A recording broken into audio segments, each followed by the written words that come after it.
Отец, ну ты видел?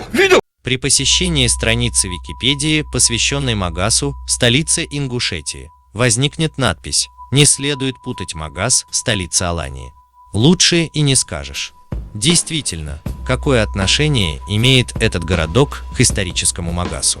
15 апреля Ингушетия отмечает День Магаса. Данный населенный пункт – один из столпов современного ингушского национального мифа. Не зря выбор ему названия был важнейшим политическим вопросом. Несколько лет строящийся город был безымянным, хотя предлагались разные варианты, вплоть до экзотических. Этруск, Беркат, Эздел, Цейлаам, Иман, Ассалам алейкум, Абдаллах, Таргим, Эрзигала, Ингушстан, Вайнах, Джабагиев Гала, Асканов, Руслан, Руслан Аре, Орджоникидзе, Новый Буру, Бура Аре, Эрзи Аре, Ангушт, Сахаров и другие. Подождите. Одним из вариантов названия новой столицы Ингушетии в администрации тогдашнего главы республики Руслана Аушева рассматривался итальянский город Этруск. Честно сказать, когда об этом узнал я, голосовой бот, то сам с этого охренел. Wait till you see the. No.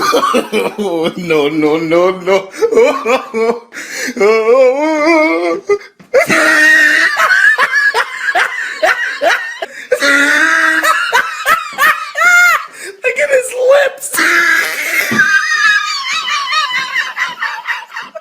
Как видно из приведенного отрывка, 27 августа 1994 года ингуши еще не решили, кем они хотят быть – предками осетин – Магас или предками итальянцев – Этруск.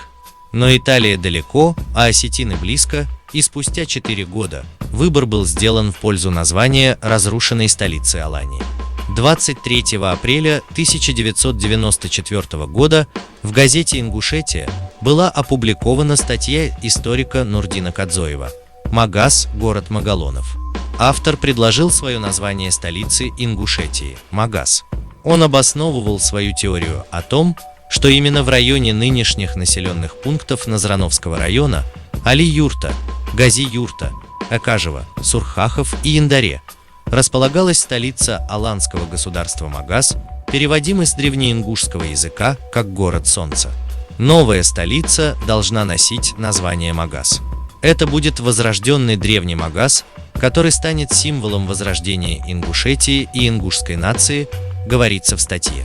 Удивленный читатель вправе спросить, а кто такие магалоны и какое они имеют отношение к аланской столице? Дело в том, что магалон – это всего лишь осетинское слово махкалон, которое переводится как ингуш, только искаженное в угоду фонетическому сближению с названием Магас. В среде ингушской научной интеллигенции бытует устойчивый миф о том, что слово «макалон» разбивается на «мак» и «алон» и означает «солнечный алан». Не зря осетины и ингуши именуют Макалон.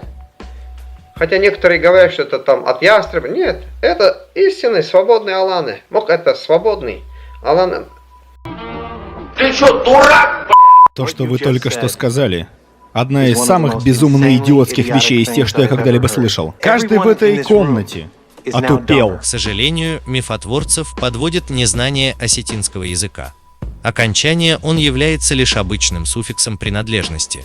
Хахон – горец, Каскон – кабардинец, Ирон – осетин, Дегурон – дегорец, Рацон – рачинец, Макалон – ингуш и так далее. Слова «мак» в осетинском языке нет, тем более в значении солнца, которое на осетинском звучит как хур. Судя по всему, изначально словом «макал» обозначались жившие по берегам реки Макалдон, в отличие от Кулга, жившие по реке Асса. Интересно, что макал, макьил, в осетинском языке обозначает еще и птицу, сокола. Вывод: магалоны и солнечные аланы – выдумка. Однако процесс приватизации осетинской истории на самом высоком уровне уже был запущен. В начале 2000-х ингушская делегация подала на рассмотрение в Государственную Думу Российской Федерации федеральный закон о названии столицы Республики Ингушетия городом Магас. Мы не будем зачитывать всю историческую справку данного федерального закона, зачитаем лишь один абзац. Название Магас имеет объяснение на основе нахской лексики, город солнца. Исследования авторитетных лингвистов подтверждают, что это название нахского происхождения. Из всего вышеизложенного следует, что исторический Магаз располагался на том самом месте, где строится новая столица Ингушетии, получившая в народе имя Магаз. Ты втираешь мне какую-то дичь. Сам документ полон исторических фальсификаций и представляет собой неприкрытый обман депутатов Государственной Думы и президента. Тем не менее, 26 декабря 2000 года Владимир Путин подписал федеральный закон о присвоении столице Республики Ингушетия, наименование Магаз. Ой, какая же это все хуйня! Какой смысл? Тише, дядя Джуниор, я больше не могу. Итак, название Магаз ингуши переводят как «город солнца», что отразилось в символике города. Русско-ингушские словари переводят город как «Гала», а солнце как «Малх». Пока никакой связи с Магасом, но Нурдин Кадзоев не дремлет. Вот как он объясняет свою гипотезу. В слове «магаз» слог «га» обозначает круг мага. Таким образом переводится как «круг солнца», «диск солнца». Буква «С» в конце слова ингушский топоформант, возникший из слова «са» – «земля», «место». Так слово «магаз» этимологизируется как «земля», «место солнца». А если это название города, то, соответственно, город солнца. А что, так можно было, что ли? Остается только удивляться тому, как неизвестное в точности название средневекового города легко переводится с помощью современного ингушского языка. И бывают же совпадения. Однако остается непонятным, как Малх превратилась в Ма. Профессор Марет Цароева объясняет теоним Малха следующим образом. Само слово состоит из двух частей – «ма» – солнце и «луха» – бог. В акинском диалекте чеченского языка, распространенного на западе Дагестана, обнаруживается форма марха, развившаяся путем ротацизма, перехода ЛВР «малха» в марха. Эта старая диалектная форма со значением «солнце» продолжает фигурировать в словах поздравления, унаследованных от предков, произносивших их после окончания февральского поста воздержания. В настоящее время ингуши-мусульмане произносят их после поста Рамадан. Кхяба марха, что переводится как «вскормленное солнце». Гениально! Это шедевр! Про Марет Гайсултановну пишут, что она профессор университета Сорбонны и знаменитый ингушский языковед. Я, конечно, не лингвист, но предположу, что речь в приведенном выше отрывке идет не о вскормленном солнце, а о простом заимствовании из грузинского, где мархва значит пост, как и в осетинском, и в чеченском. А вот как данный в кавычках профессор университета Сорбонны объясняет происхождение названия осетинского селения Саниба. В хуритском и урартском языках слово «па» и его сонорная форма «ба» означали жилище, дом, место жительства. По Эммануэлю Ларошу, в хуритском языке рефлексы «ба» и «па» чередовались и обозначали, кроме того, храм, место, где живут боги. Такие же лексемы «па» и «ба» со значением селения, аул, поселение, место жительства сохранились и в ингушском языке. Сонорная форма «ба» в современном ингушском больше не употребляется.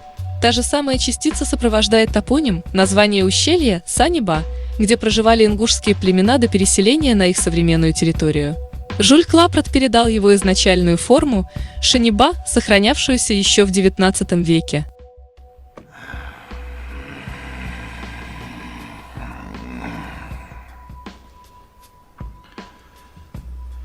Да что ты, черт побери, такое несешь? Если уж говорить о такого рода заимствованиях, то не надо быть профессором Сорбонны, чтобы знать, что название Саниба происходит от грузинского самеба – троица, а ингушско-хурита-урартские этимологические потуги просто смехотворны. Название Санибанского ущелья происходит от одноименного храма XII века, построенного грузинскими миссионерами, а Шаниба – всего лишь типичное для северо-восточных говоров осетинского языка произношение топонима, где «с» звучит как «ша», даже в заимствованиях. Салам – шалам, солдат – шалдат, писарь – пишир и так далее.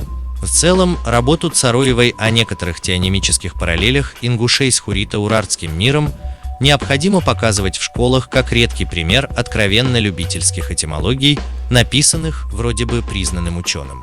Еще один деятель в процессе ингушской приватизации Магаса – писатель Иса Кадзоев.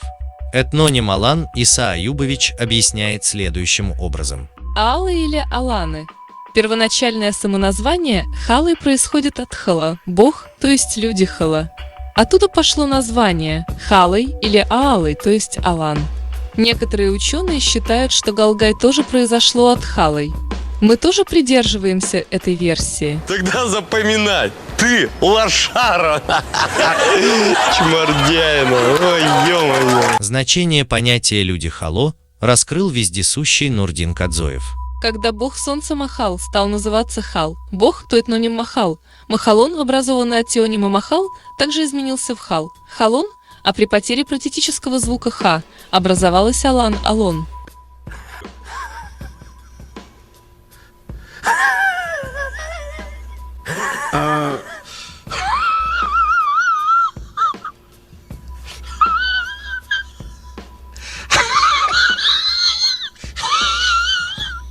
Будем надеяться, что вскоре ингушские идеологи договорятся между собой о непротиворечии хотя бы в базовых вопросах.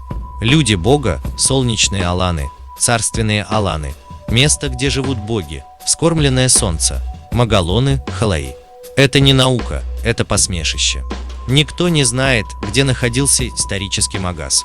Большинство ученых склоняется к району Нижнего Архыза на территории нынешней Карачаево-Черкесии, и отождествление современного Магаса с ним не более чем идеологическая конструкция ингушских идеологов, претендующих на культурное историческое наследие осетин.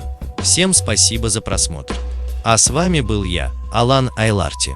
Ставьте лайк этому видео и подписывайтесь на канал.